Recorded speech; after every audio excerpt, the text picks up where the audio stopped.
In Brockton, we swing for the fences so we can touch home. We coach in Brockton to instill the teamwork that builds a great winning tradition. We do business in Brockton because here you can find a taste of home away from home. We keep our company in Brockton because we love this city. I study and learn in Brockton to achieve my goals. When Brockton is home, everything is within reach. You're watching Sioux City Scoop. You're watching Sioux City Scoop. You're watching Sioux City Scoop.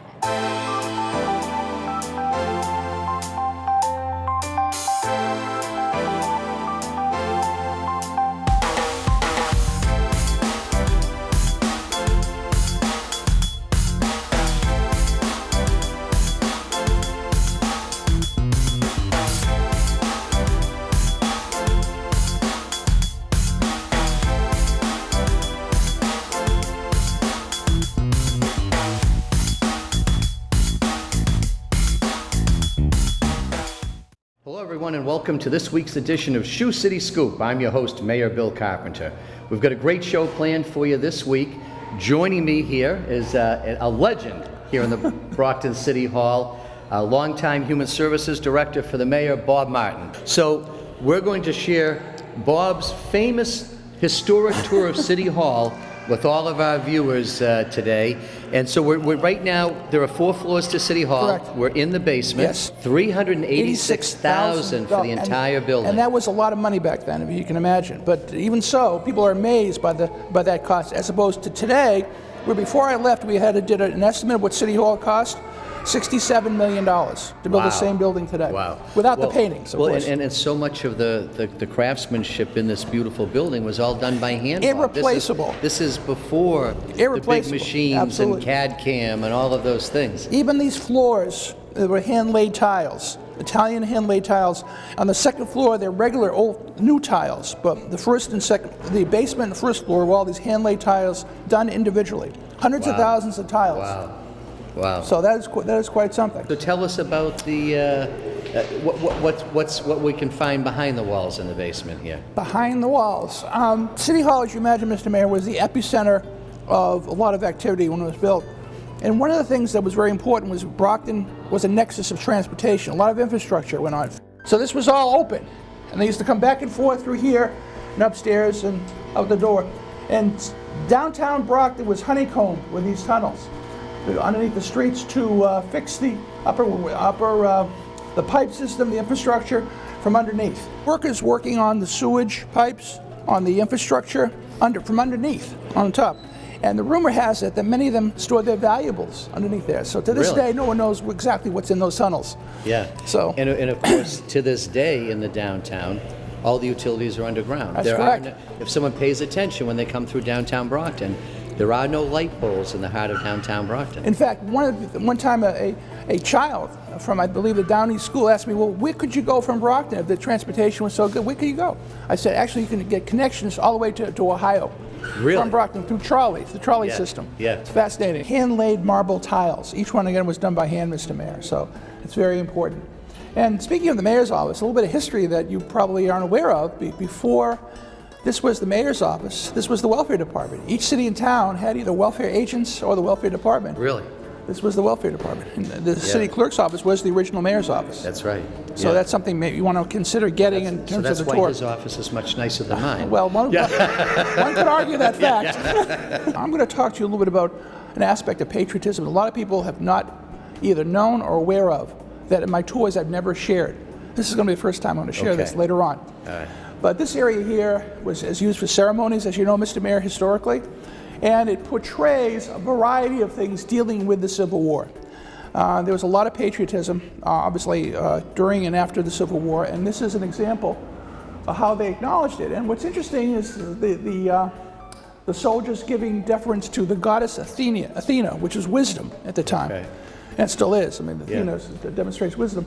And this is all gold lined. It's not gold plated, but gold lined with 22 karat gold paint that goes all the way around this area. It's absolutely beautiful. I think a lot of people should come here to appreciate this kind of effort, the detail that was done. The archways, everything else, and of course you'll notice in front of the mayor's office now, you have the city seal, which is John Alden and King Massasoit back in 1648, which was the original treaty that acquired the land for, then was part of the Duxbury Plantation. And then all around here, aside from that, is things that are related to the Civil War.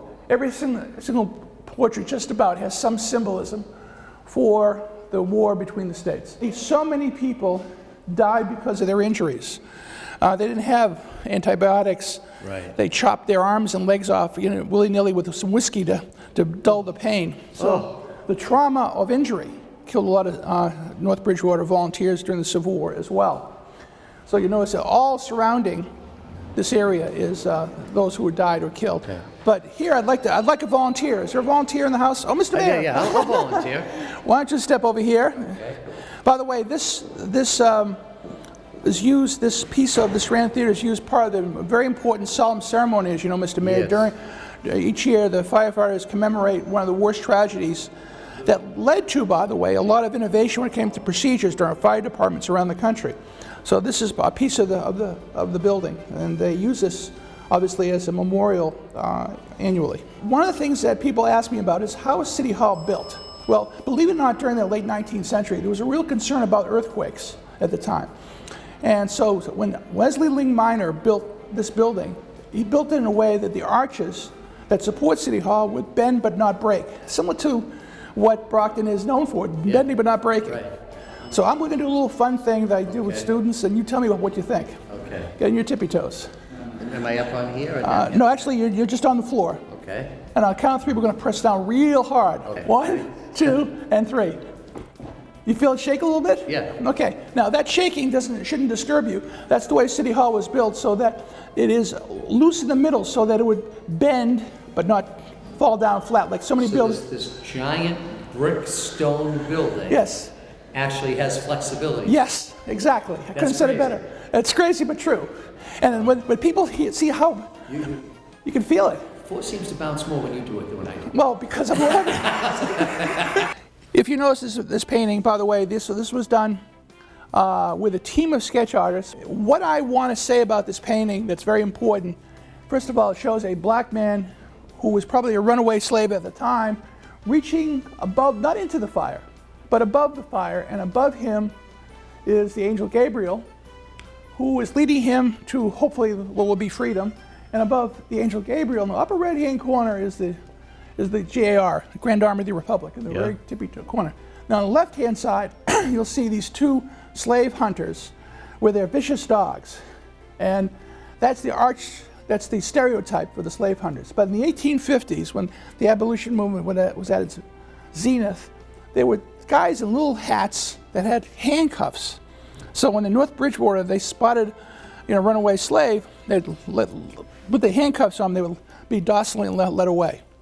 So it was different, but it symbolized the despair, actually, that many of people who were African American felt.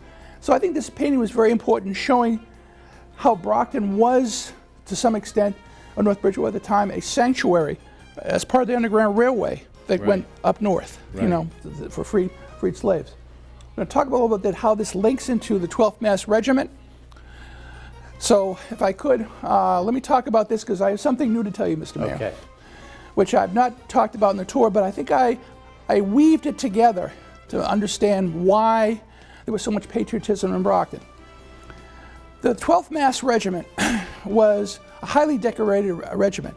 The reason why it was called Fletcher Webster Regiment, he was the adjutant to the commander and later became the commander of the 12th Mass Regiment. Fletcher Webster was the son of Daniel Webster. Okay. So he was Webster I'm familiar with. Right. Yeah. And he gave in fact, Fletcher Webster gave an impassioned speech at Fort Warren when Company C of the 12th Mass Regiment was being mustered. Now, why am I giving you all this detail? You're going to ask me that question. The reason for that is that a fellow by the name of Samuel Perkins, who was in the band that was part of the Company C, North Bridgewater, was instructed actually to do a song that would inspire the 12th Mass Regiment. I get chills talking about this. Yeah. So he wrote something, and he knew Sergeant John Brown. You understand? You get this? Who was in the same company, and they used to kid him about John Brown. Where you going, John Brown? Sergeant, where you going? So Samuel Perkins, at the instruction of his commanders at Fort Warren, decided to do a song. You know what that song's name was? John Brown's Body. Really? The marching song that was used at the 12th Mass Regiment and later on was done in Washington, D.C. and became the marching song of the entire Union Army. Wow. John Brown's Body. Wow. I can't sing it. But it ties back. It ties back to the 12th Mass, to North Bridgewater. To North Bridgewater. Samuel Perkins was a North Bridgewater resident. Wow. So the history of that traces all the isn't way that back to interesting? Brockton. Yes. Yeah. So the marching song for the Union Army that later on, we had the Fletcher Webster Post here in Brockton, which was, a Joint Army Republic post. All that that patriotic residue had to do with this song. Wow. And how it was done in 3 days, less than 3 days. Wow. It was used all over the South and North during the Union Civil War. Yeah. John Brown's Body. So, and this is the 12th Mass for Fletcher Webster. And the reason why it was named that is he died at the Second Battle in Manassas. So they were so overcome because he was so beloved that they named the regiment after him. Wow. And of course, as you probably know, Antietam or Shiloh was one of the bloodiest battles of the Civil War. Right. So these lined up and mowed each other down, basically. Oh. It was a stalemate. Yeah. So that's a little bit of history that Brocktonians may not know. Right. Because I've never used it in my tour before. Well, now it's I just thought everyone's that's gonna my know. gift. Peace and war obviously shows the dichotomy between the struggle that we have, and even to this day, of dealing with peace and war. A fellow by the name of Andrew Jackson, no relation to the current Confederate General Andrew Jackson. Saved the colors. I believe he won either the Silver Star or the Congressional Medal of Honor. Yeah. And he was a young man. Saved the colors, which is really important in one of the many battles. 1863. Yeah. There is no other city hall, with the exception of Charleston, South Carolina, that has the quality of paintings that Brockton has. Wow. We've traveled around the country. There's no city hall that has this. Probably the most decorated artillery battery during the Civil War was the 9th Mass Battery. They participated in a number of major battles, including the Battle of Gettysburg, which actually was not one battle. It was a series of battles. Okay. And in the first day cover of the Battle of Gettysburg, they show the 9th Mass Battery retreating, and I believe this is Pickett's charge. Okay. And you can see the bugler calling a recall Yeah. in the corner here. Isn't that fantastic? Yeah. You can almost feel the action. It's almost coming out of the painting. It's like being out there. Yeah. And that seems to be because they're surrounded on 3 sides by Confederate soldiers, so they had only one escape route. Quite a powerful painting. And all along here, you'll see tributes to the fallen of World War I, the Korean War, Vietnam, World War II. Very impressive. And of course, the last is the Captain Anthony Palermo, who died, I believe, in the Iraq. Yep, 2007, Yeah, right. Baghdad, Iraq. Right. Now, probably one of our favorite paintings, of only 6 of these ever done, Yeah. is the Assault on Battery Wagner. A little bit of history, those of you who don't know about the 54th Mass. It was one of the, what they call colored regiments during the Civil War. There was a movie about 20 years ago, no, actually almost 30 years ago now, called Glory, which depicted this regiment. And what makes this painting important on several levels is, number one, the valor of this regiment and what they did. They were outnumbered 5-1 and got to the battlements before they were pushed back. Number two, it showed very clearly that a person of color can fight just as well as someone who was Caucasian or any other ethnicity or gender, or not gender, but ethnicity or culture. And it was very important. In Brockton, we swing for the fences so we can touch home. We coach in Brockton to instill the teamwork that builds a great winning tradition. We do business in Brockton because here you can find a taste of home away from home. We keep our company in Brockton because we love this city. I study and learn in Brockton to achieve my goals. When Brockton is home, everything is within reach. Mr. Clerk, thank you so much for inviting us in the office of City Clerk Tony Zioli. And Bob, this is one of the best rooms in all of City Hall. Well, I can't argue with that, Mr. Mayor. This is the original mayor's office. In fact, the last mayor I believe that was in here, if Mr. Zioli can correct me, it was Richard Wainwright was the last mayor I believe that had. Was Dave Crosby here too? Oh, then he transitioned. Yes, during his administration we went over there, but initially it was. That's correct. See, I don't know. I don't know everything, Good thing Mr. we Mayor. had you here. Right. But it's a wonderful, wonderful office. It really demonstrates the kind of grandeur that City Hall had. So the ceilings are absolutely spectacular. And this was restored, I believe, about 30 years ago now? It's about 30 years, yeah. Okay.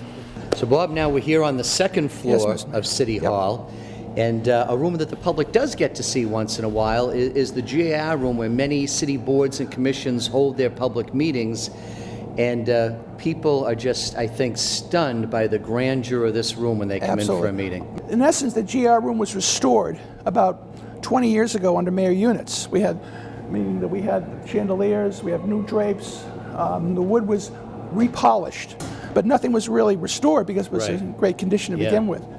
So this room is, as you know, Mr. Mayor, is used for a variety of community events, committee meetings, subcommittee meetings. It's really essential to the workings of City Hall. With the exception of one historical painting, there isn't much to show on the walls, but at the same time, the nature of this room is where a lot of the decisions are either made or recommended. So, and on the floor we see a lot of the stars representing the Republic. So it's a very important room, a very essential room for the workings of city government. Now, do you think, do you have any idea how long this table's been The there? table has been here from the beginning, Really? but the chairs have been replaced several times over the years. I would think they would have to be, yeah. In fact, I believe under former Mayor Units, these were all replaced. But Well, they look perfectly fine to me. no more appropriations. We won't be spending any more money No here. appropriation here. And the chandelier, which is absolutely beautiful, is a replica of the original chandelier that was here. It's absolutely, again, they tried to replicate the original state of grace, so to speak, of this room. And they did a very good job at it. I've hosted a couple meetings here, and folks come in from out of town, they think they're just going to come into that, same old type of conference room Stale, for a meeting. yeah. And they walk in here and they look around and they say, my God. This is history. I mean, every room has a historical relevance to it, and this is just one of many. Here is my handle and here is my spout. When I get all steamed up, then I shout. Tip me over and pour me out. Oh. The smallest moments can have the biggest impact on a child's life. Cheers. Take time to be a dad today. To me, one of the highlights has to be the wooden workmanship. This is something in the order of 17 feet high, a little over 17 feet. And to see, I'm 6 foot tall, over 6'6", and look at the workmanship. It goes all the way up. It is. It is. You have to stand back and appreciate the kind of artistic merit of the work, the wood and workmanship that this was done, and this is throughout City Hall. And again, this is all the original wood. This has not been retouched. Or it may have been polished and everything else. Right, but it's the original workmanship that was done. Yeah, so it's absolutely amazing. I think that's one of the things when you really spend some time in City Hall, and you slow down and look at it, the detail of the workmanship all through. I mean, even looking at here up above. Well, then looking at you're getting absolutely into the next point. That's a great point, and that is the workmanship around the City Council chambers. It has an august flavor to the portrait. It almost looks like, I forget the artist at the time, but it looks like that kind of, Victorian art with, and which was Victorian era, with the cherubs and. They were cherubs, actually, because there was cherubs outside of City Hall. That's right. They were portrayed. So, and I think that was done for both love and wisdom, for purposes of mythology, so to speak. And it goes all the way around. I can't even imagine how long this took to put the ceiling up, but it is truly a work of art. We have 11 city councilors here in the city. Right. So there are a row of 5 on each side, and then up at the head is where each year the council elects a president of the council for that year. So the president runs the meeting from up at the front, and then the city clerk's desk is in front of there. And what's really interesting about the history is the 7 ward councils in Fort Large, obviously, is that the seating behind the council president, each chair has a different, almost a different identity. Yeah. And these are for distinguished guests. Really? Or people that want to speak to the council president. Right. So that in itself is very interesting, that each chair has a different identity of some sort. Just off of the main council chambers is the committee room Right. of the city council. Tell us exactly what this room is and what its function Well, is. it's really kind of a special room. It's where the councilors store their belongings, obviously, when they come in or leave from various meetings. Also, It's kind of like the locker room. locker room. I would say also locker room for when they do their homework, want to research, they use this. You know, a little quiet time, they use this. And also there's small group, non-quorum discussions where they might want to have a couple people, constituents in it, and talk to them. This is the appropriate place. I think they even use it occasionally for some of the smaller subcommittees when, you know, there's very little public Right. here. That's correct. They may choose to sit in here just for some comfort. You know? Right. It's not a room that's viewed very often, but it's a special place for the council. It's like their sanctuary. Yes, Yeah. but you will sometimes during a council meeting, you will see some councilors perhaps step back here to Right. speak with someone. That's As you correct. said, they may want One-on-one. a consult with someone before a matter is brought up in front of the council. Exactly right. It gives them a place to step aside and have a private conversation. Also gives them a place to meet before the meetings. That's correct. Yeah. It's fascinating because people don't usually get a glimpse in here. Right. But this is kind of the inner sanctum Yes. of the city council.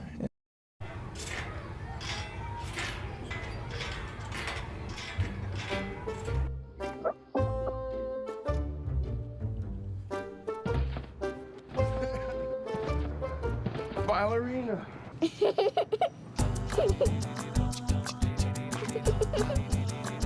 Sometimes all it takes to be a dad is remembering how to be a kid again. Take time to be a dad today. Well, Bob, thank you so much for pleasure. your personal tour of City Hall. I learned a lot. I hope the people watching the show enjoyed it as much as I did. And we invite everyone to watch us next week here on Shoe City Scoop. You can catch us on Comcast Channel 12 here in the city of Brockton, or watch us online at youtube.com/Mayor Bill Carpenter. And again, thanks to my special guest, Bob Martin. Pleasure, Bob, Mr. Mayor. thank you so much. All right. Good to see you.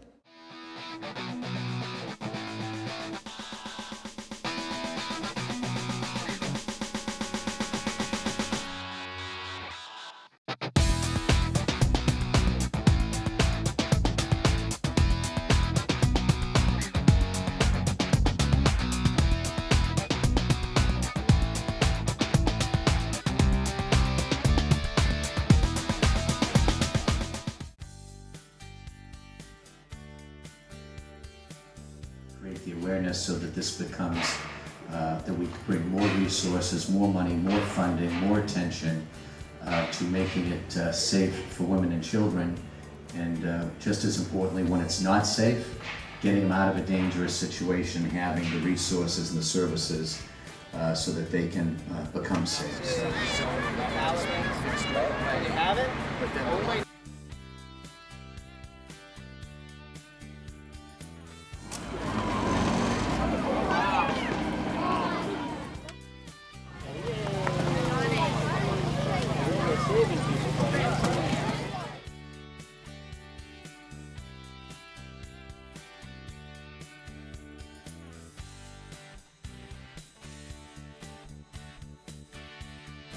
Now, I'm not quite this old, but I do remember cars like this being on the road.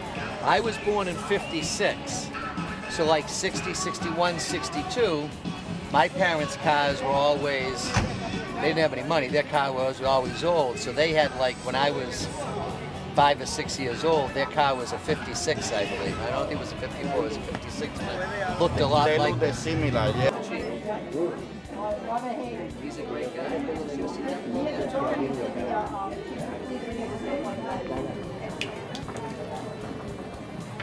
If I'm going a little too slow or a little too fast, you let me know, okay?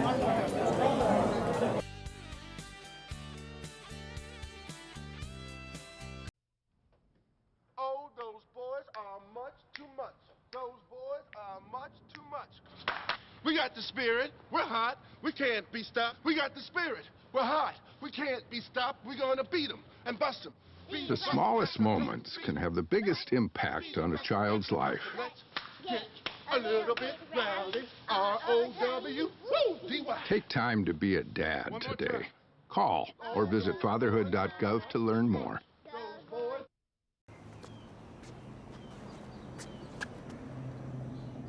Here is my handle and here is my spout. When I get all steamed up, then I shout. Tip me over and pour me out. Oh. The smallest moments can have the biggest impact on a child's life. Cheers. Take time to be a dad today.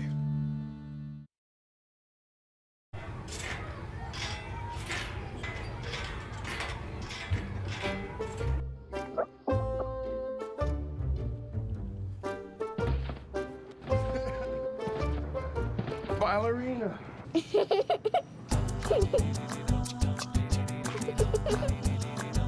Sometimes all it takes to be a dad is remembering how to be a kid again. Take time to be a dad today.